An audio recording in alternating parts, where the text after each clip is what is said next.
that it's Tet Vav Adar, so it's still a fantastic day, it's still a joyous day, it's still a significant day for everyone across the world, but mostly for the people living in Jerusalem, Yerushalayim, Ir HaKodesh, as it is Shushan Purim. So I thought, as a special edition, because Shushan Purim, we did record on previous days, previous year's videos on it, so I thought I'd give like a couple of insights just to get like the meat and potatoes about this day here in of itself. Now, obviously, it's 15th of Adar.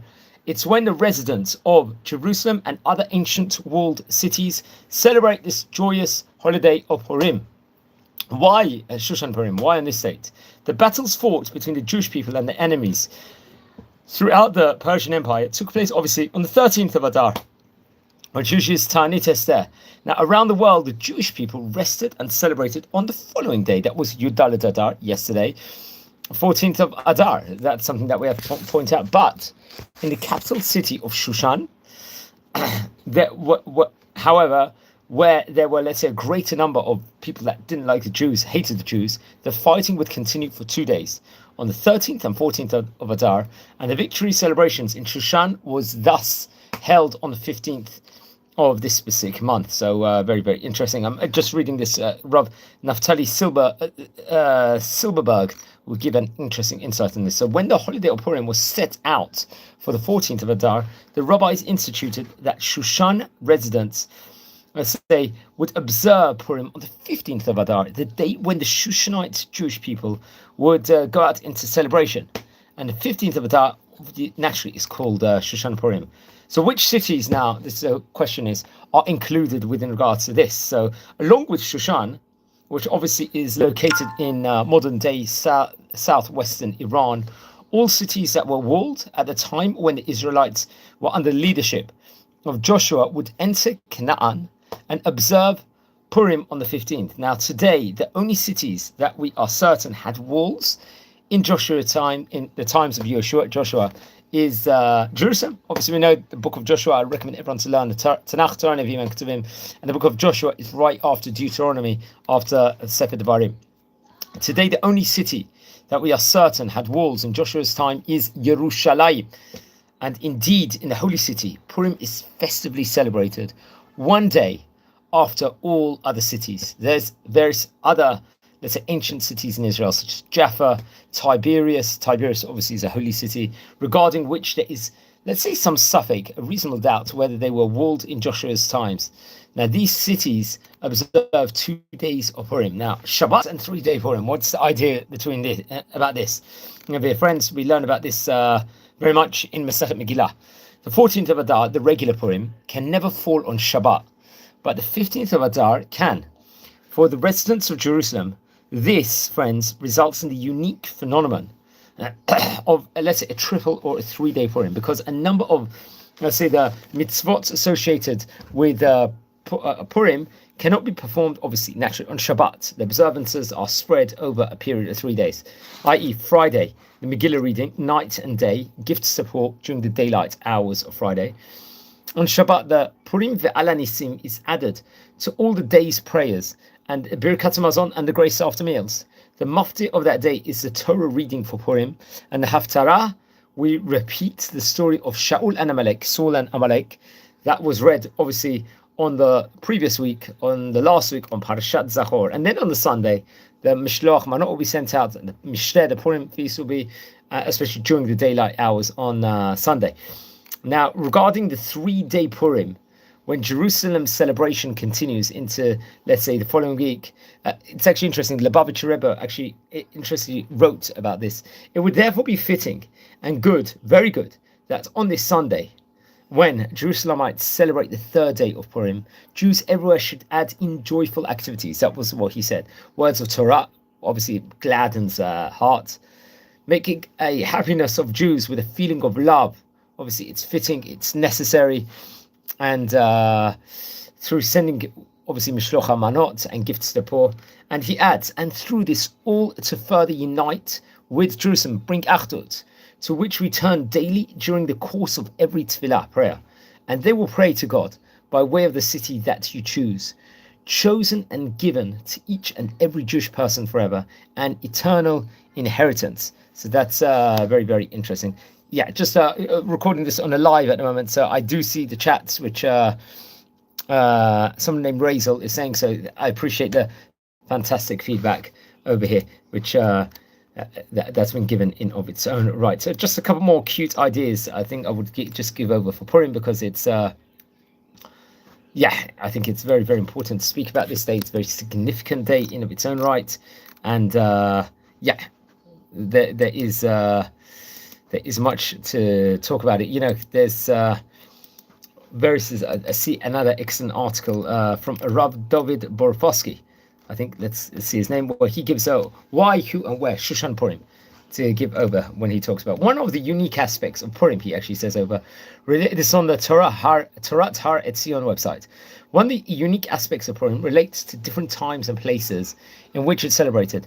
The Megillah, I think in chapter 9, actually describes how on the 13th of Adar, the Jewish people gathered in their cities throughout the Persian Empire and waged battle against their enemies. Esther then requested that the Jews of Shushan be granted an additional day to fight, and they continued their battle, obviously, on the 14th of Adar. This is something that we very much obviously have spoken about already. And I think the Megillah then relates in chapter 9, verse 17 to 22. On the 13th day of the month of Adar, and on the 14th day of the same day, they rested and made it a feasting and gladness. But the Jews that were in Shushan assembled together on the 13th day thereof, and on the 14th thereof, and on the 15th day of the same they rested and made it a day of feasting and gladness. Therefore do the Jews or villagers that dwelled in the unwalled towns, obviously we've spoken about this, make the 14th day of Adar a day of gladness and feasting, a good day, sending portions one to another. And Mordechai wrote these things and sent letters unto all the Jews that were in all the provinces of the king of Ahasuerus, both near and far, to enjoin them that they should keep the 14th day of Adar and the 15th of the same yearly. The days wherein the Jewish people had rested from their enemies, and the month which was turned onto from sorrow to gladness, and from mourning into a good day, should make themselves days of feasting and gladness, and sending portions to one another and gifts to the poor. While throughout the empire the Jewish people designated the 14th day as a celebration, in Shushan they celebrated on the 15th of Adar, commemorating the day on which they rested. And I think according to the Mishnah Megillah in 2, it teaches walled cities from the days of Joshua ben Nun, Yoshua ben Nun, read on the 15th, and villages and large cities read on the 14th. According to the Mishnah, the rabbis instituted that not only residents of Shushan read on the 15th of Adar, but residents of other walled cities should also read on the 15th. The Talmud in Megillah, number 2, derives this from verses. Therefore do the Jews or the villagers that dwell in the unwalled towns make the 14th day of the month Adar a day of gladness and feasting, and a good day, and of sending portions one to another. The Megillah emphasizes that the Jews in unwalled cities observe Purim on the 14th, suggesting that Jews of walled cities observe the holiday on the 15th.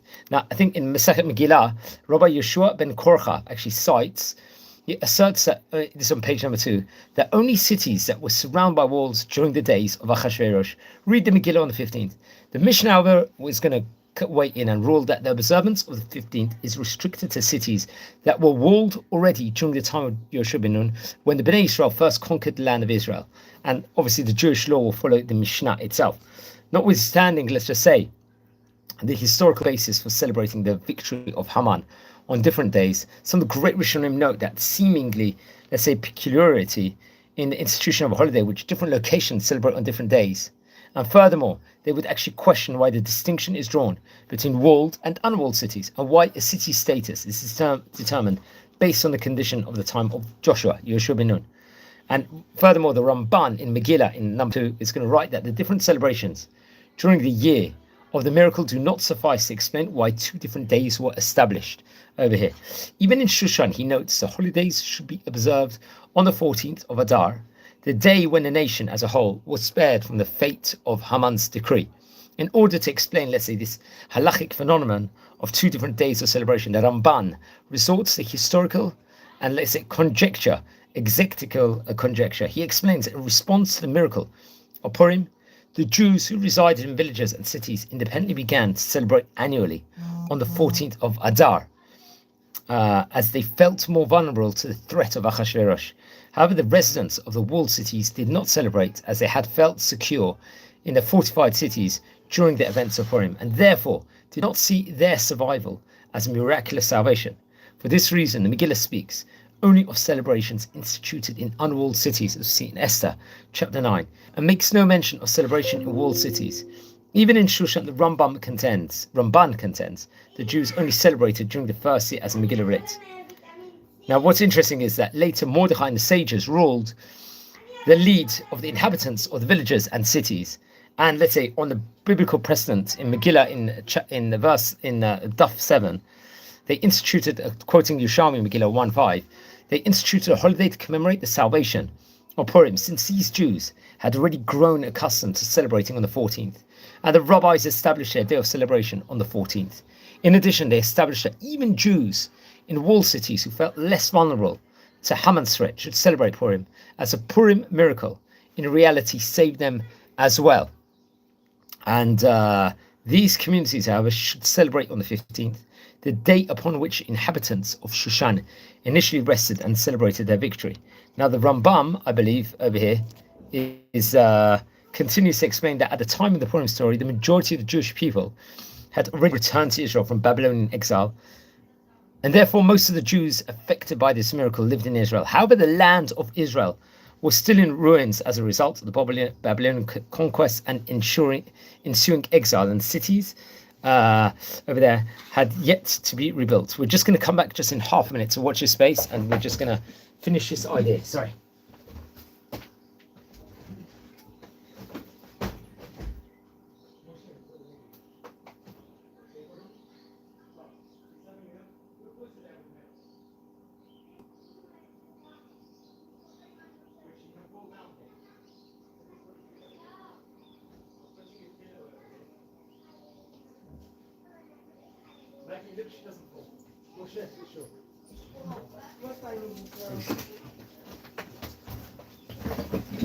Yeah, thanks everyone for being patient. We're just going to conclude this over here. Had the sages made the celebration in walled cities dependent on the presence of a wall during Achashverosh times, this would have highlighted the state of ruin that prevailed in the land of Israel at that time. And now the Ramban cites in this context a comment in Talmud Yerushalmi in 1:1. They afforded honor to Eretz Israel, the land of Israel, which was desolate at the time, and they made the dates for the Megillah dependent upon the days of Joshua. In other words, the Ramban explains the rabbis made the distinction between the celebrations on the 14th and 15th dependent upon the state of the cities in the days of Joshua in order to give honor to the land of Israel. And the Ran in Megillah challenges the Ramban's theory. Firstly, he claims that the majority of Jewish people still lived in Persia during the time period of Purim events. Furthermore, he disagrees with the Ramban's assumption that those in walled cities were more secure and hence less traumatized by the threat of Haman. Jewish people and Gentiles lived together in the walled cities, and the Ran actually notes that their Jewish population therefore faced no less danger than in other cities. To the contrary, the primary miracle occurred in Shushan, and for that reason, other walled cities commemorate Purim on the 15th to emphasize a miracle which took place in Shushan. The Ran therefore attributes 2 days of celebration to the original events during which residents of the villages and cities celebrated on the 14th, while the residents of Shushan celebrated on the 15th. As for the days of Joshua, Yehoshua ben Nun, determining the status of the city, he agrees with the Ramban and the Talmud Yerushalmi that this provision was enacted to avoid embarrassing the land of Israel, which lay in ruins during the time of Achashverosh. And very, very interesting. I thought this was a very, very good insight from the Torat Har Etzion website out there. I think that came from Rabbi David Brofsky, if I'm not mistaken, over here. So wishing everyone a good Shushan Purim. It's still a joyous time here over here.